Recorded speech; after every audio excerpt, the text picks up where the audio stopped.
देखिए, सिर्फ मनोजीत नहीं, बाकी और भी दो व्यक्ति है। जो व्यक्ति एफआईआर अगर आप पढ़ेंगे तो देखा जाएगा, जिसके ऊपर जो मेन एक्यूज है वो इस स्टूडेंट को, इस महिला को बुलाकर, इस लड़की को बुलाकर पोस्ट बांट रही थी according to the version of that girl, कि कौन गर्ल्स सेक्रेटरी बनेगा, कौन फलाना बनेगा।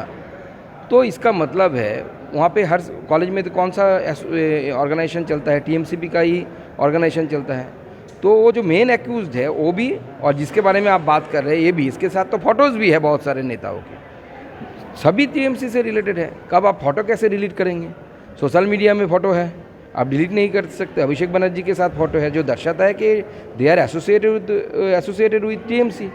तो टीएमसी को इसकी रिस्पॉन्सिबिलिटी लेनी पड़ेगी।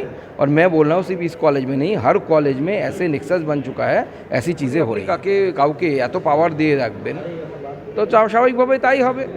যখনই রাজনৈতিক ক্ষমতা কারো অত্যাধিক হয়ে যায়, যে কারো কন্ট্রোলে থাকবে না, পুলিশের কন্ট্রোলে থাকবে না, আদালতের কন্ট্রোলে থাকবে না, তখন তাই হবে। সেটাই যা হওয়ার সেটাই হয়েছে। আপনারা ফ্র্যাঙ্কেস্টাইন তৈরি করেছেন, ভস্মাসুর তৈরি করেছেন, এবার তাই হবে। নির্বাচনের সঙ্গে কোনো সম্পর্ক নেই।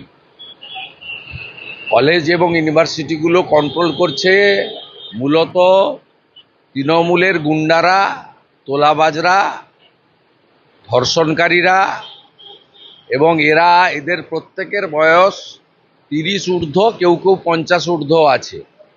এদের সবাই বিবাহিত, এদের 2-3টে করে বাচ্চা আছে।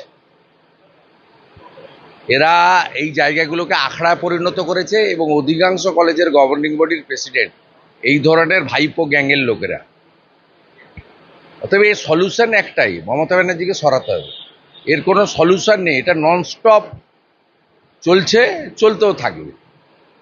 এর সলিউশন একটাই, আপনি একে খুঁজছেন, তাকে খুঁজছেন, ইস্যু ভিত্তিক 3 দিন টকশো করবেন, 5টা মিছিল হবে, মিটিং হবে, সব। এটা সলিউশন নয়, সলিউশন একটাই, মমতা ব্যানার্জিকে সরাতে হবে।